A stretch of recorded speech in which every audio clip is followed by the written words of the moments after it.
నమస్కారం మిత్రులారా, devotional thunder channel కి మీ అందరికీ స్వాగతం. ఈ రోజు మనం చెప్పబోయే కథ మీ మనసును కదిలించేది. ఆ రాత్రి మొత్తం బ్రహ్మాండం అంతం కావడానికి ఒక్క క్షణం మాత్రమే ఉంది. ఆ హాలాహలం అందరినీ దహించివేస్తోంది. నీటి మన కథ. మహాదేవుడు ఎందుకు ఆ విషాన్ని స్వీకరించాడు? అసలు ఆ హాలాహలం వెనుక ఉన్న రహస్యమేమిటి? మన జీవితంలో వచ్చే కష్టాలు కూడా ఆ విషం లాంటివే. వాటిని ఎలా ఎదుర్కోవాలో ఈ పురాణ కథ మనకు నేర్పుతుంది. దేవతలు, అసురలు కలిసి అమృతం కోసం పాల సముద్రాన్ని మథించడం మొదలుపెట్టారు. మందర పర్వతం కవ్వంలా, వాసుకి తాడులా మారారు.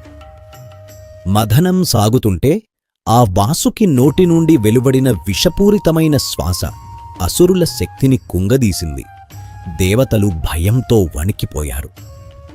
అమృతం కంటే ముందే లోకాలను అంతం చేసే భయంకరమైన హాలాహల విషం పుట్టింది. ఆ వేడికి దిక్కులు దహించుకుపోయాయి. దిక్కుతోచని దేవతలు కైలాసానికి పరుగుతీశారు. లోకరక్షకుడైన ఆ పరమశివుణ్ణి శరణు కోరారు. ఆ హాలాహలం కేవలం సముద్రాన్నే కాదు, సప్తలోకాలను దహించివేస్తోంది. సృష్టికర్త బ్రహ్మ కూడా ఆ వేడిని భరించలేకపోయారు. మహాదేవుడు కళ్ళు తెరిచారు. తన బిడ్డలైన సమస్త జీవరాశిని కాపాడటానికి ఆ విషాన్ని తనే స్వీకరించాలని నిశ్చయించుకున్నారు. లోకాలను కాపాడటానికి ఆ హాలాహలాన్ని గటగటా తాగేశారు.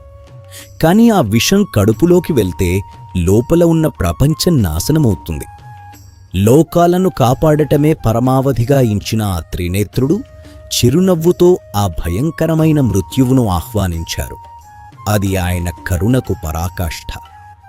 అప్పుడే పార్వతీదేవి ఆయన గొంతును గట్టిగా పట్టుకుంది. ఆ విషం అక్కడే ఆగిపోయింది. అందుకే ఆయన నీలకంఠుడయ్యాడు.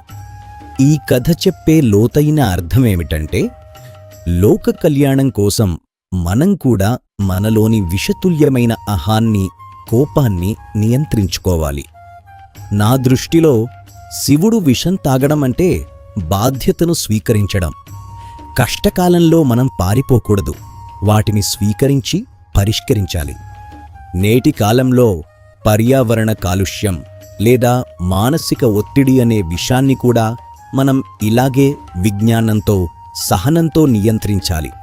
అది శివుడు మనకు చూపిన మార్గం. ఈరోజు మనం ఓం నమః శివాయ మంత్రం ప్రాముఖ్యతను తెలుసుకుందాం. ఇది మన మనస్సును ప్రశాంతంగా ఉంచుతుంది. మనం కూడా మన జీవితంలో ఎదురయ్యే విషతుల్యమైన అనుభవాలను గొంతులోనే నిలుపుకోవాలి. అంటే వాటిని ఇతరులపైకి చిమ్మకూడదు, మనల్ని మనం నాశనం చేసుకోకూడదు. మీకు ఈ కథ గురించి ఏమనిపిస్తుంది? కామెంట్లో చెప్పండి. ఇలాంటి మరిన్ని ఆధ్యాత్మిక విశేషాల కోసం సబ్స్క్రైబ్ చేయండి.